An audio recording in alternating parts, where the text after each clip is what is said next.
Good morning, good afternoon, or good evening, everybody. Once again, welcome to or welcome back in my channel called Learn and Grow Together with Atulji.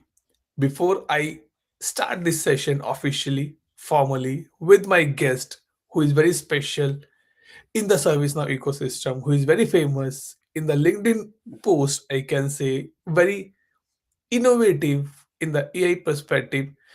Before that, let me say or let me wish each one of you who are watching live or might be watch after the recording as well. I wish you a very, very, very happy new year. This is the first podcast we are going to bring in 2026, and this is episode number 52. Before I say it is only me who make it successful, no, it is we all who make it success and reach on the level or the count number 52 at point of time. So thanks to all my audience, thanks to all my special guests who come on my podcast, share the knowledge and experience with community and make it more bigger, more stronger, and more beautiful. Okay, so definitely, Nicola, I'm sure you're waiting for your turn to be introduced. But before that, as a tradition which I follow in my sessions, let's take 10-20 second pause. Let's pray to the God to whom you worship and say, give us the power, give us the word and the strength, because what we are going to be shared today, what we are going to be said today, let's the community, let's the people, let the audience, let the viewer take it in the same direction. No negativity should be there, and we can able to serve the purpose of this particular podcast the way we are looking for. So let's take 10-20 second pause and then we'll start our discussion.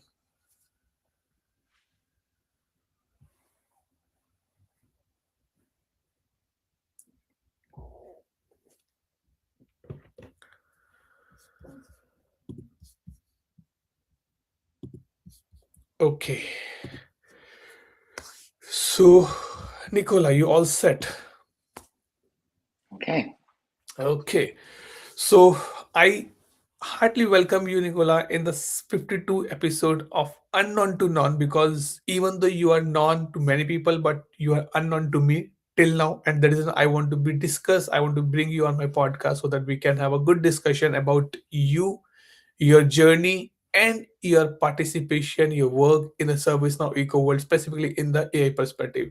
And just to be update everybody, we are going to be have a small demo in the AI perspective. So let's see what Nicola bringing here.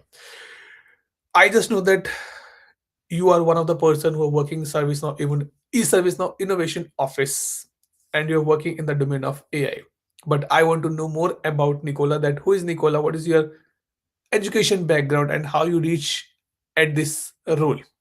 Over to you now. Okay. Okay. Cool. Yeah. Where should I start? So, so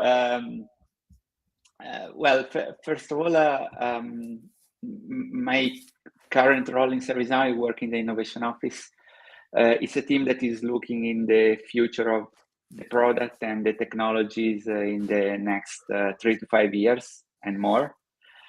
So I have a lot of opportunities to work with cool technologies, do integrations, prototype, this kind of things. I like to say that my work has always been in rapid prototyping in a way or another. But my background actually is not in IT. I have a master in physics. I got it in I guess it was 1999, so Oh, the previous century. And then I moved to IT with after the PhD and with my first job. Actually, I didn't finish the PhD. I started working for an IT company because I was very passionate about internet, all these kind of things at that time. And then I worked for a number of company in technology, IT. I worked for French company first, then I was in BMC Software, and then I moved from BMC Software to ServiceNow in 2013. So that was 12 years ago. okay. Uh, I'm based in Italy, by the way. So my job in ServiceNow was I was employee number 2 in Italy, actually, the first pre-sales in the country. I've done pre-sales for the major part of my career before being this innovation office role. But I think pre-sales is also kind of rapid prototyping job in a way, Yes. because you have to you have to convince customer. At least you don't have much time often. Um, yeah, and I mean, this is a little bit of my background um, in technology and education, I would say. So yes, I don't know what I should add. Yeah, I mean, uh, I can say it was the year I spent in Italy on developing ServiceNow at the beginning was also very interesting, because it was a market that was totally unknown to cloud at that time, to be Yep. honest. And so there were a lot of questions that maybe today are more accepted, and you don't need to have all that discussion. But at that time, you had to like convince people about not just about the technology, but also about cloud and software as a service in general. Okay. Yeah. Good. So you said that you are coming from the physics background, right? And then Yeah. you started your doctorate. Unfortunately, you are not able to complete that. But I say start it again. It's all about learning, and you can do it. So how this transition from physics, like I can say gravity and everything, coming to the AI perspective, how this journey look like? It's easy or tough, or it's like come from inner source, soul only? Okay, no, no, Nicola, let's go and do something different, what you have learned. So how has that journey happened? um, you mean about AI or IT in general? Yes. Because Let's start with the ITS journal, then we go for yeah, the AI part. yeah. I mean that the IT was my passion. Actually, I decided to switch from physics. That has been a big passion of mine when I was a child and a young man. But then I mean, the internet was so exciting at that time, and Yes. you could, I mean, you could see the huge potential. So I really decided to switch, because at one point during my PhD I was spending more time thinking about technology than thinking about plasma physics that I was doing at that time.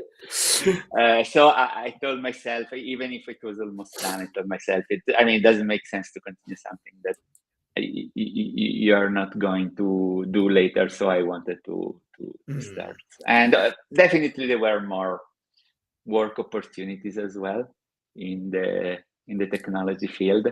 definitely, yes. Uh, so the switch was not easy, because it's not much because of let's say education. I think the big challenge there is when you move from an academic background to a professional background. There are so many things that are completely different. True. And I quickly moved in a pre-sales role, and there they are even more different, because you have to deal with everything regarding sales Sales numbers and and figures, right? right, and also, let's say, sales is a lot about convincing people, talking with people, and all of that. That of course you have also in an academic context, but is very different. So that Wow. kind of switch was pretty intense, and I think it was a big part of the learning there. Um, but then I think it's a kind of, I mean, I say every time, but I think the pre-sales role is a good role for even people that want to start a professional work, Wow. because I mean, because it's about the technology, but you have so many things, and it's something that you bring with you even later. It's a kind of mindset, I think, to be a pre-sales. So it's being very helpful for me even right now. I still do a lot of work with customers and partners and all of that. So Yeah. I think this is something important to learn. Definitely, yes. And this is, see, this is what the first thing which I come to know. I thought you were completely coming from the IT background and you're working only in the AI. But as we started a discussion, and Now I can say the purpose of this podcast or the title is getting actually fulfilled, unknown to none, because you're not only a fit or a resource or a person in the AI, but you're in the pre-sales as well. And Abin, I also have a same thing. So let's discuss this part. So Nicola, when you say that you are coming from the physics background and you work as a pre-sales, what is the hardest part in the pre-sales you face? Um, yeah, I mean, many, I guess. I mean, the technology part for me has always been the the the more natural, let's say, quote unquote. So I mean, I like to spend time coding and doing these kind of things. So Mhm. this is not. I mean, it's like a comfort zone. I would like to Okay. say. On the other side, I mean, where you need to deal with people and deal with the pressure of meeting, maybe big opportunities, these kind of things. This is where I was a lot more outside of my comfort zone. I would like to say, so I had to Okay. learn a lot. First of all, I used to speak very softly in Okay. meetings, so I had to understand that I had to speak very loudly in meeting because otherwise people was not even listening to me. So I Okay. got this attitude of basically shouting in meetings because I know Mhm. that's normal voice for many. Other people, right? so so I mean, and in general, I think the very important stuff that you can learn dealing with customers is paying attention on how they see what you are saying versus, Okay. I mean, versus what you think you are saying, because very often these things are completely different Oh. stuff. And also the the impact of what you are saying to people is not necessarily what you imagine when you are just Hmm. thinking in Just. your head about that. So this is where you build experience. I mean, it takes years to become proficient, become, I mean, to improve at least in this kind of matters. Yeah. I would say, and it's a very important skill, I think, because um, I mean, it's what makes the message effective, so to speak. Nice.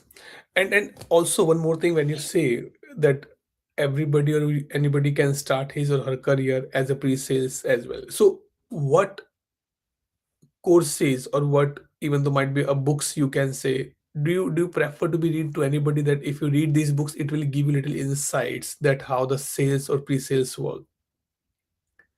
Oh gosh, And that, that's not, no, it's not an easy question, and actually, I'm not able to tell the title of the Mhm. books, but I see that the literature about the pre-sales role is growing a lot recently. Okay. There are books describing how the pre-sales role looks like. I've almost forgot the name of those books because I'm not doing that since a few years now. Okay. But if you search for pre-sales now, you will find something like on Amazon that describe the job and give some hints. Because traditionally the literature about the sales role is very broad. I mean, you have Correct. historically you have tons of books and stuff like that that I Yes. used to read as well at that time. Now I will not do anymore.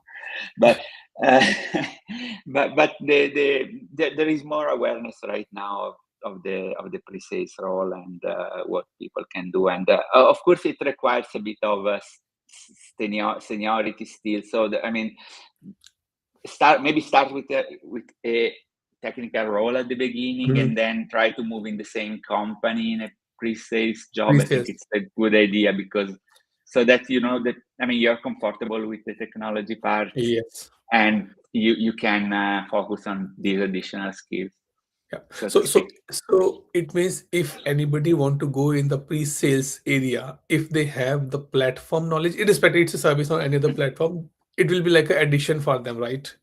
Yeah, I think it's easier because at least when you are moving to a new role, it's better if at least one part of the job is more consolidated and you have to learn new things. New So things. maybe later I've seen pre-sales moving to completely different software Oh, platform. Once they have the pre-sales skill well consolidated, they can go, I don't know, from security to ERP, and all these kind of things can happen. Although I oh, was a little bit skeptical at the moment, I have to say, when I saw when I was saying that. But I think I guess it makes sense. You can learn stuff, right? So stuff, right? Exactly. Okay. Second part, which even I have a question, and Abhin also put the question that how much tough to write the RFPs? RFPs. Yes, I'm sure you've done a lot in your career. I've done some, yes. Well, if so, it's there are many aspects. I Mm, would say it's very tough when you have the perception that the RFP is not. I mean, the chances are low. That's often you face this situation in RFP. I don't know if it's just about Italy, where there is public administration and all these mm, kind of things. Sometimes there are like, I don't know, 10 companies invited, and you just got the invite, and there is no much, no much, let's say, else than that. So mm. in those situations, I would say it's very tough to respond to RFP, because you feel like you're spending time in something with very low probability of success. On the other side, when you are responding to RFP or even tenders, these kind of things, where you have a big chance of succeeding. In that case, it's very exciting to respond to RFPs because you feel what you're doing is Yep. meaningful. But I guess now with AI is a little bit easier, right? I've not done RFP with AI, so I don't know what it looks like. But I guess Mm. if you have a good corpus of documents, you Use that. can use that pretty well, right? Okay. So So we'll put one more question and then we'll move from this topic to the other topics as well. So while you are drafting or anybody draft the RFPs, what are the key points I have to be take care so that at least this should be considered by the customer? Is it timelines? Is it cost? Or what else? I see you're very passionate about RFPs, but To be frank, I can say that yes, this is something I put in my next 1 year goal in my personal side that I want to work on at least one RFP or yeah, yeah. in this year. So and being a platform owner, being a BPC, I know that I can move into the RFPs or this pre-sales role. So I might be your expertise can be help Yeah. here. So what are the key points I have to be take care or anybody have to be take care when they are drafting the RFP? I mean, usually you're driven by customer questions, right? Mm-hmm. So there is a request. So I guess it's like when you're speaking with people face to face, you need to try to understand what the people who are asking for information, what they are looking for. Because sometimes there may be questions that are out of a little bit out of scope, and you have to understand how to manage them. It's like when you are in a meeting and sometimes people ask questions which are a little bit out of scope, or maybe they do not reflect the product well. Mm-hmm. Then those one you need to manage them, right? I think this is a skill you have to deal with. But in general, I mean, I was when I was working on the commercial side. Mm-hmm. Usually, I was collaborating with people on professional services for the implementation part. So I was more focused on the product, and they were more focused on the project Costing. and timeline and cost of the project and these kind of things. I was more collaborating with the sales on the license side. Okay. That is also a very interesting topic, because licensing can become very complex, Yes. and all of that. So I mean, it's like managing a complex system and try to see that a little bit holistically, so that at the end of the day the package lands well. Okay. Um, Good. Good. Okay, I'll not continue with this particular point now. But Shema put a very interesting question. So let's say if you think that pre-sales is tough, so what about the solutioning? Is it also tough or it is easy? So solutioning, you mean Might drafting be the like project and crafting the everything, product, the and solutions mainly. If you I got a mean, project and now you have to start working on that, so is that yeah, tough or writing RFP is more tough? it's an incredibly tough job, I would say. So Um, so it means doing the pre-sales is quite, I'll not quite, but easy, but solutioning is not that much.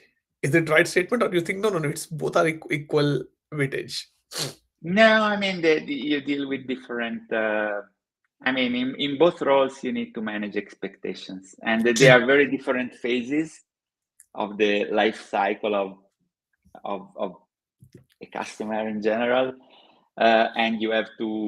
I guess you have to manage them very well. I've always been a little bit more on the vision side. So sometimes the implementation part can look tough. On the other side, I guess if you're working on the implementation and solutioning part, maybe you see the pre-sales part as challenging. I guess it's more a matter of familiarity. I mean, you need to be able to forecast what is going to happen in different situations, right? So that you don't end up in trouble, so to speak. Okay, Right? okay. I think. So, okay. Now, if I put this the same question, while you're doing solutioning, what are the key factors you take care? Because if I see like Shama is there, Abin is there, even including myself, I'm not a developer, but definitely I'm a kind of a platform or a business process consultant. So what we need to be take care while solutioning anything? It's again Yeah, maintainability or upgrades or technical debt or customization. What need to be taken mainly, or what your experience is? yeah. I mean, and maybe there are different perspective also on the word solutioning. What does that means? Because it can happen in different moments, right? I mean, if you are working on an implementation project of ServiceNow, um, I guess their solutioning means more building something that is scalable, maintainable, and adopting best practice and all Mm. these kind of things in a way that make the project sustainable in the long term, I guess. Um, when you're doing some more, let's say, demo, prototype, rapid prototyping work, as I was saying, Mhm. in that part, I think is more about the vision, having the customer understand what the final solution is going to look like. So maybe in that phase, you don't worry too much about long-term things. You want to land the message about what is possible to do. I Okay. kind of consider both of them solutioning. I don't know if this is the right way of No, intending that. still, The word still, solutioning is a bit confusing to me, I have to confess, because I think it can mean different things to different people, people and right? personas, right? Yeah. Right. To me, solutioning often means trying to figure out how to match a customer requirement to the product, Hmm. um, and and be able to communicate the message to the customer. This is what in my mind often solutioning means, but the meaning can shift as From the person, right?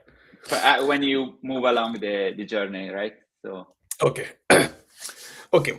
Now let's bring back the discussion from the AI perspective. So you are based out in Italy and you're working in the ServiceNow Innovation Office, right? What is the purpose of this innovation office? Is just to be work on the AI, or something else also is part of this particular innovation office? no, the purpose is more general. Actually, is to look into the future and understand what are the trends, technologies, capabilities that we will need in the platform in the next 3 to 5 years. So it's not necessarily about AI, although of course AI is taking a big part Part, of the right? attention over the last years. But I have worked on and I work on very different things. I mean, my initial project in the innovation office actually was about blockchain. I was working on integrating ServiceNow with blockchain and figuring Wow. out the use cases which are more relevant. I've done that for for for a couple of years, and I mean I'm still very interested in Passionate. that topic, and I think there can be. I mean, I think he will. I mean, we will hear more about that in the future. It's in Safe a harbor. kind of yes. I mean, yeah, definitely. I mean, no, it's just not even safe harbor. It's just my gut feeling. But and I mean, a lot of other technologies are very interesting today. I mean, take quantum, take data in general, not just AI. I mean, there are geospatial. There are so many things. So potentially, we are interested in all of them. Then it's true in the last few years, the focus on AI has been huge. Now, I mean, True. AI is everywhere, right? So we don't even have to guess. It's there by default in any stuff we do. So Yes. uh, I guess from morning get up till the you go in the bed in the night, it's all about AI every day, everywhere. yeah, exactly. Yes, I mean, and it has been. I mean, it's so critical to the ServiceNow strategy specifically. So, I mean, definitely, I'm spending a big chunk of my day thinking about how to integrate AI capabilities and how to use them more, more effectively. Right. Um, but for So, example, mhm. I Good, mean, good, good. Good, please. maybe later we will cover something about Yes. visualization and AI. It's about how you merge different topics together. I mean, often these intersections about technologies Mhm. are very interesting, and they can bring innovation Definitely, ideas, yes. right? Yeah, definitely, yes. Okay, just off the track question, because I did my doctorate this last year in the May. I completed that one. I did in the virtual reality. So, do you think that ServiceNow have some kind of a use case to bring virtual reality with the ServiceNow? Yeah, I mean, for sure, and we have done work in that sense already. Oh wow, Um, I mean, is virtual reality now is also physical AI, which is becoming physically correct. very very hyped. So in the VR space, definitely there are opportunities. I mean, I'm not probably good enough in enumerating all the use cases, but I can see big opportunities, for example, in manufacturing, in Yes, training, training in side. all these sort of things, and physical AI. I mean, for sure, we need to see how that plays out in the next few years. Maybe Mm. it will not be about humanoid robots in 2026, maybe, Seven. but seven. But it's definitely worth starting to understand how to integrate technology for vision, for example. Visions. Right. All these sort of things are foreseeable at the moment. 100%.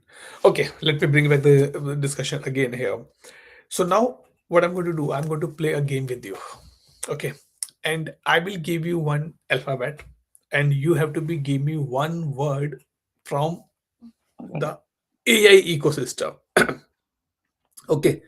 I want to be here something interesting from the AI perspective, because if I give a alphabets to you from the service ecosystem, we can get it. But something which is new for from the AI perspective, let's have a discussion on that part. Okay. The first alphabet is Let's start with A. A. Yep. So okay, A, not E, right? Yep. A. Right. A. A. Like agent, but I Oh. will not say. Okay. I don't want to say. I don't want to say agent because it's too straightforward. Straightforward. Right. Huh. Well, I will land close, but let's say agentic workflows. Okay. Sure. Let's find agentic workflow. Okay. Something with D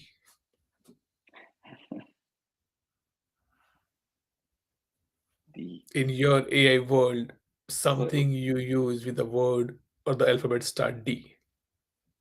D. D is a tough one, right? What is there with D? D.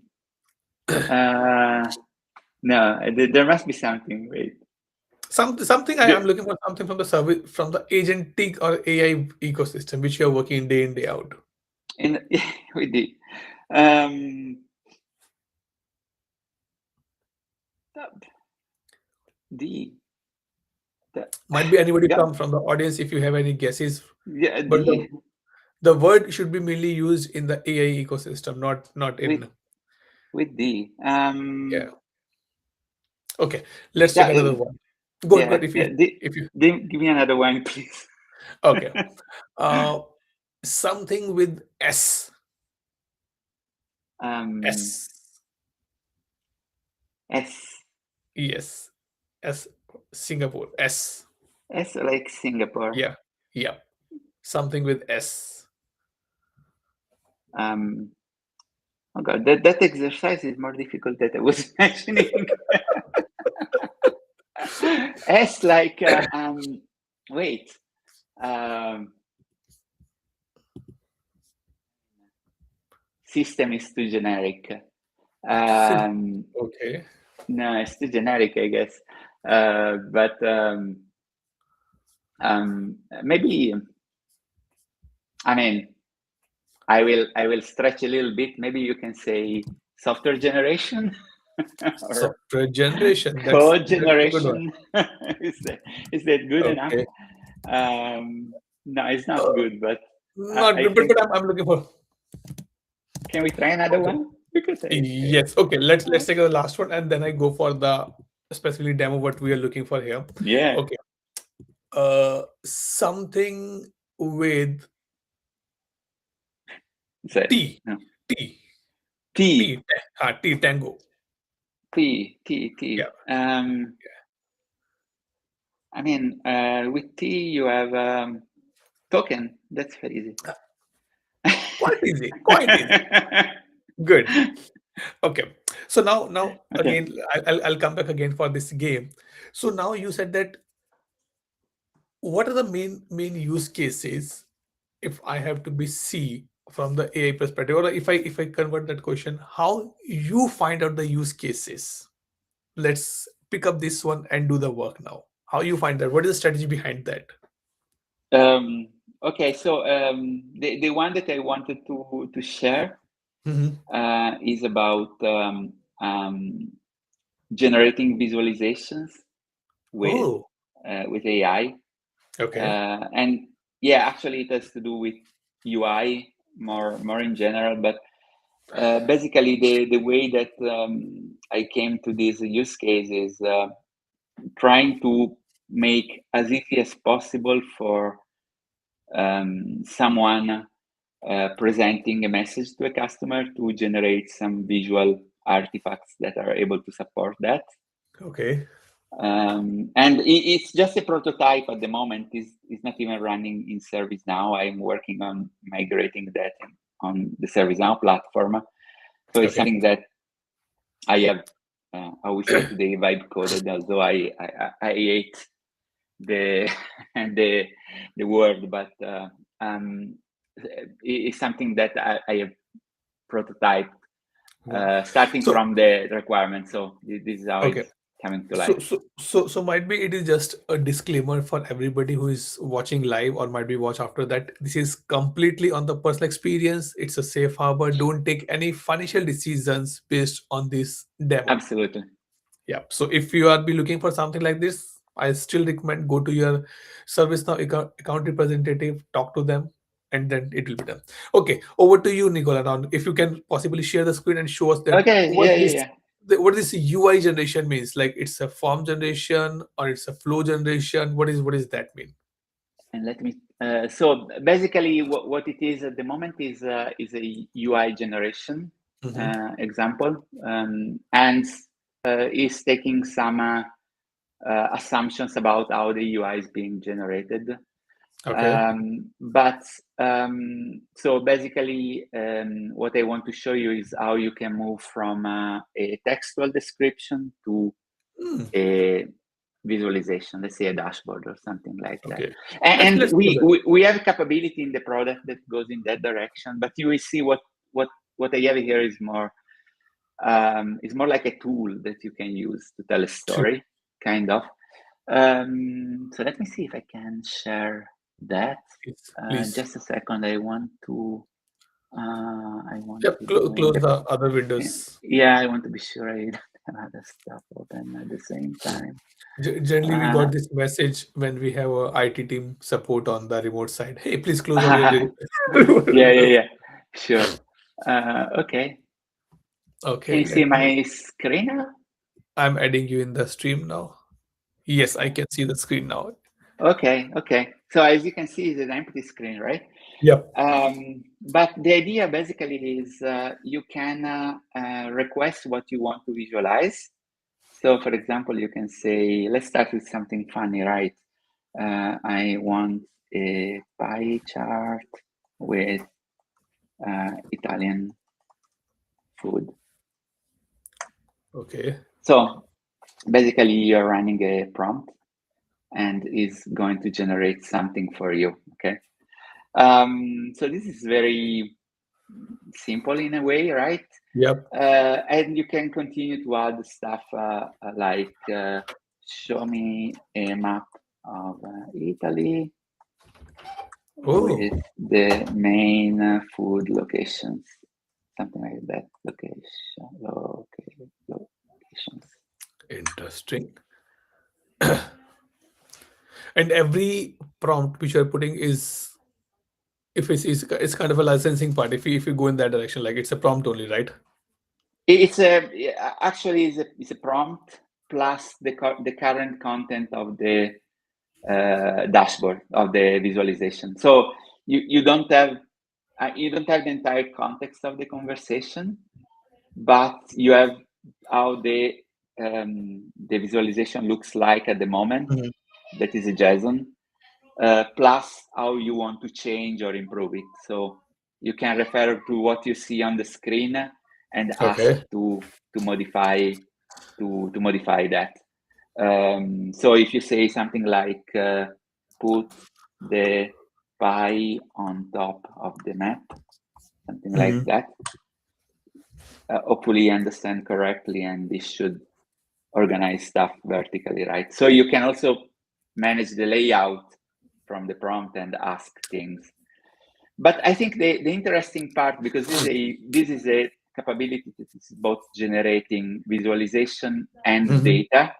Right. Okay, so what you can do stuff which are a little bit more advanced. Now I don't have time to write a long prompt, but you can do stuff like create a dashboard that is relevant for the C- CEO of a big bank, Hmm. include at least two maps and Oh. charts And we regarding. and we can give the like table names as well, like for the incident change, everything, or it's Yeah, that's something I'm working on as well, as okay. I'm, let's say, trying to port that in ServiceNow, being able to integrate with the data layer. And we have capability in the platform already And For for the, yes, example, dashboard generations, right? it dashboard generation, query generation, and all these kind of things that we have already in the platform quite a lot. So I'm looking to also integrate those capabilities. But the Okay. idea here is, as you can see, is really to provide a kind of tool Okay. to like prototype something quickly and see how that could look like. And you know, you can say performance, compliance, operations.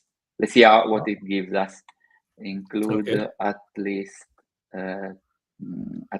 a list and a table view, and I don't know, 10 components. This will take a little bit more to generate. Let's see. Yeah. I'm experimenting, because I think one of the important parts with AI system is also to be able to measure them and understand how good they Yes. are at the task you have in mind. Yeah. So, So mhm. here you see it's processing, and we need to Yeah. give him a few seconds to Yeah. generate the. Oh yeah, look. Oh, wow. So you have CIO dashboard, big yeah. bang. We didn't we didn't tell which region, so it automatically pick up branch operations for US and Wow. incident by region, and then creating some views that can give an idea. And you know, this is something that can be relevant for a for a presentation, because you are actually Yes. telling to the customer what you can expect from from a system, and which kind of information can take under control. And when you have something, you can continue to improve it. Like, for example, add a process diagram for bank compliance. I'm being very generic at the moment, so the prompt is So it is means it is taking the data from the outside ServiceNow world, gathering it and building the so as can a do whole. both. Can do both. As of now, he's taking the data from his own knowledge, like the LLM knowledge. But I'm also looking into the possibility to, for example, upload documents. So if you have if you have a document that describe like a compliance procedure Mhm. or things like that, you see, you Wow. can like generate diagrams that are related to that document directly, or adding information like KPIs and these kind of things directly from a document. So it's not just about LLM knowledge itself, which can easily hallucinate. Oh, hallucinate is a good letter with the A. Yeah. Um, Uh, I um, I I think I completed my doctorate very early because if this tool is available, I can use my survey data and build it in a quick manner like this. All the validations and reliability checks can be done quickly this way. yeah, but you see, it's a prototype at the moment, and is more intended to be like a tool to present a message.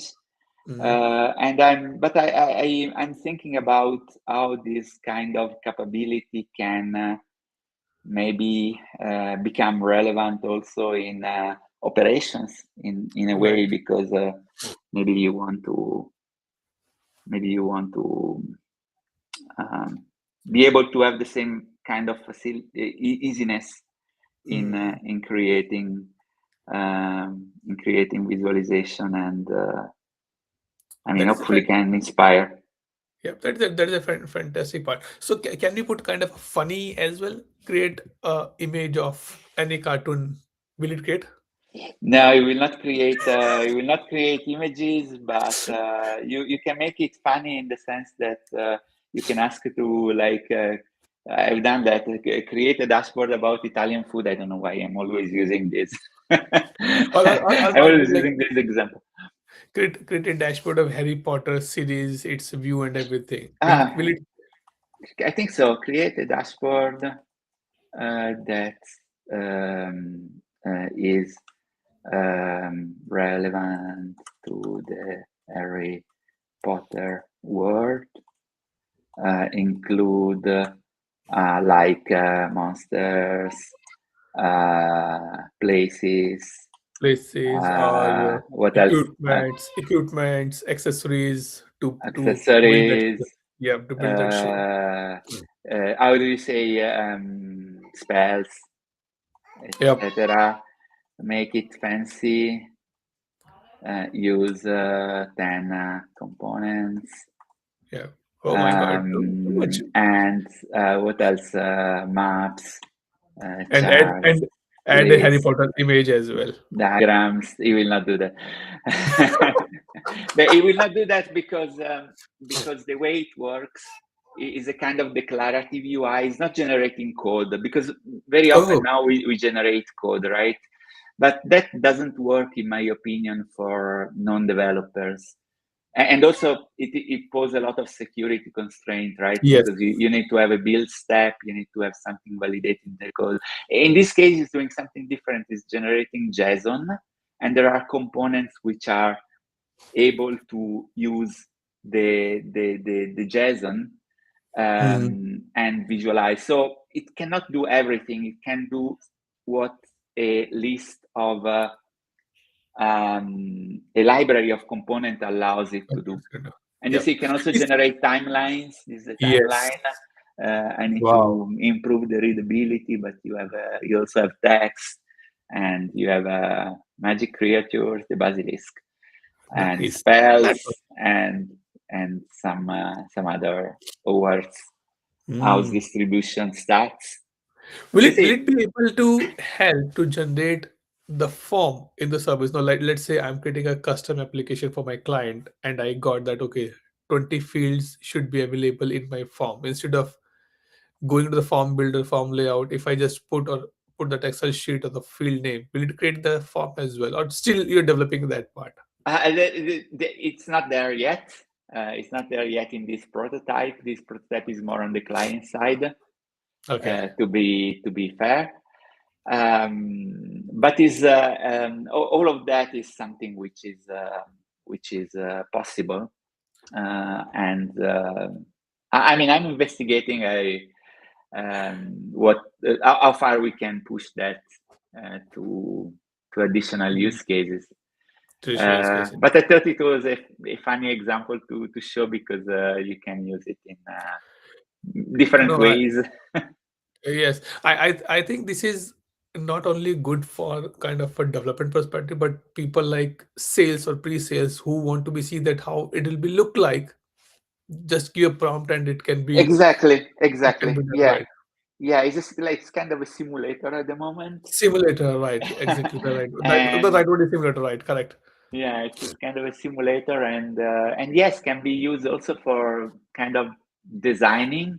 Although there are not much that capability yet in terms of styling and all Mm. of that. I'm looking to include it as much as possible. And oh, you see, they created some accessories as well. And sometimes there can be some issue in the sizing of components. So, for example, you see these popular wizarding accessories. I can say Mm. this component is not visible. Extend the space vertically, stuff like that. So you talk with the visualization basically, and I don't know if it's going to do that properly right now, but you see how you can progressively improve what you have. Wow, something new. Definitely, I'm not going to be asked Hmm. about the licensing and when it will be available. But again, No, in no, case no, no, never. never No, right. I mean But there are capability in the product that are going in that direction, and definitely, I don't know if you have seen, but we have delivered with Zurich Patch 4. We have delivered the UIB agent. So now you have an agent. When you start the UI builder, you can start the now assist panel, wow, and okay. now you have an agent that is able to configure the UI builder.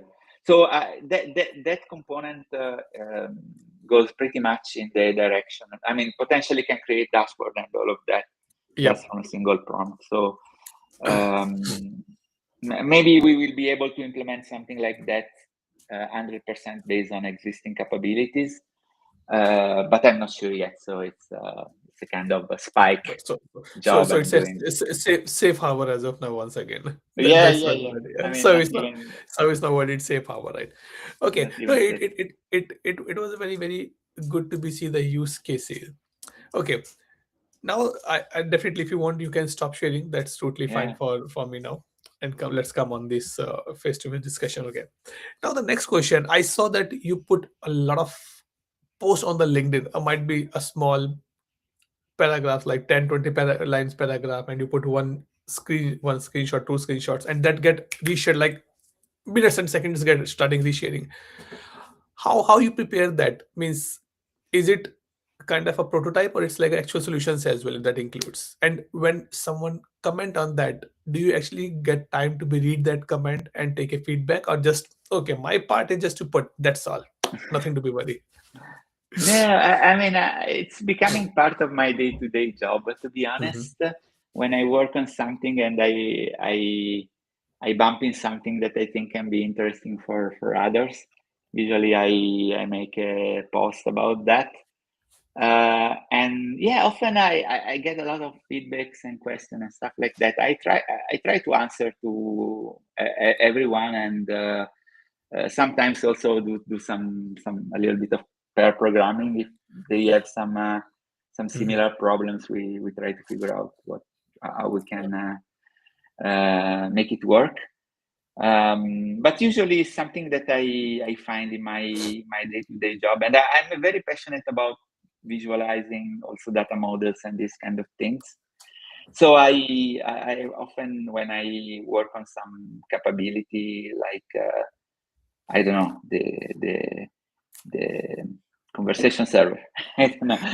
So I try, if I build some data model, I try to share it, and so probably it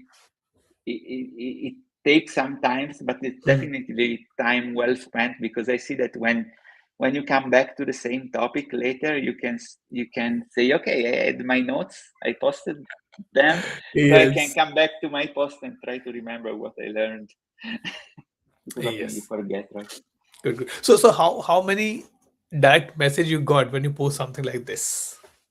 A lot I, or only I few? don't know. Usually they are, I mean, some of them are public, other are on the private chat. I Okay. don't know. I mean, frequently like 20, stuff like Oh that. I my mean, God. yeah, but I mean, not necessarily all of them required to do something, but Something right. but it's very nice to see that there are other people thinking about the same things, and Right. Right. Okay. We are just at the end of the session now, but just few more things. Now we discuss about the UI generations. If I am a kind of a fresher in the AI ecosystem, from where I should start? I just concentrate only on the service now part, or shall I go a little bit outside as well, like what is LLM, how to no, set up the LMs, or how from where to be start from that particular part stuff? no, I recommend to understand the ecosystem a little bit more holistically. Mm-hmm. Definitely, it's worth understanding open source tools for AI. Okay. So that one I always recommend to do. Probably today you don't do too much of neural networks and tensors and stuff like that. Maybe you start with understanding LLM, understanding agents, understanding. I mean, tools like LangChain, Llama Index, they are worth understanding because they are like classic. And you can integrate with the ServiceNow ecosystem as well. Then what I recommend also about ServiceNow is to try to dig deeper in the AI capability and understand how they work. I mean, how you set up a generative AI capability, Yep. how you set up a agent strategy, how you build a new tool for an agent. All these kind of things are worth understanding, and trying to match the best practice that are coming from the open source world into the platform. I think it's a great way to to build things which are valuable. And for example, ServiceNow has its own way to do RAG. There is Yep. AI search, and there are the capability for AI search. On the other side, many people come to RAG from the Python ecosystem with Llama Index and this kind of libraries. Actually, I'm learning more about Llama Index right now, but I see that there are a lot of learnings that you can take from there and apply within the ServiceNow ecosystem, which are not necessarily evident if you Hmm. just do Just to do. ServiceNow.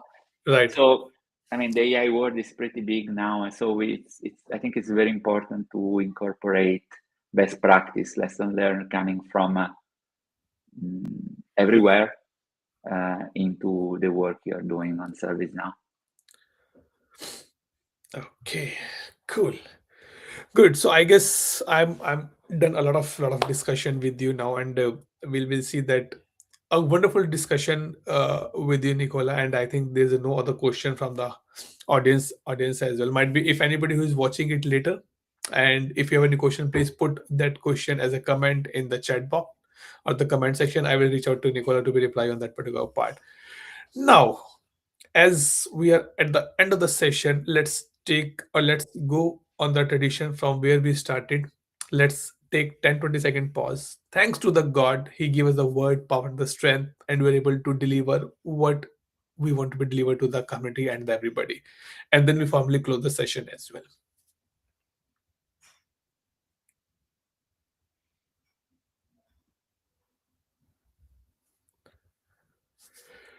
Okay, so once again, Nicola, thank you so much for coming on the podcast. It's an opening podcast for 2026. I'm happy to be heavy on my podcast. Your knowledge is awesome, and I'm sure that what you are building will be a kind of a game changer for everybody in the service ecosystem. Only one thing which we want to be know that when these things will be available in the PDIs.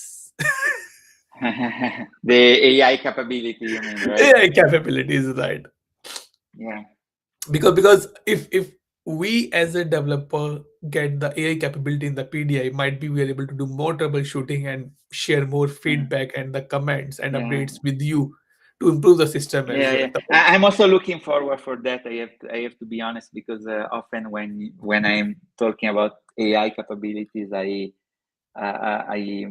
see that people not always can replicate things, and so I also think this is something important. I mean, it's correct to ask for that, I think. 100%, 100%, 100%. Okay, so with this, thank you so much once again, Nicola, for coming on the podcast, and thanks everybody for watching it. And hope to see you soon in some other sessions. Till the time, take care and bye.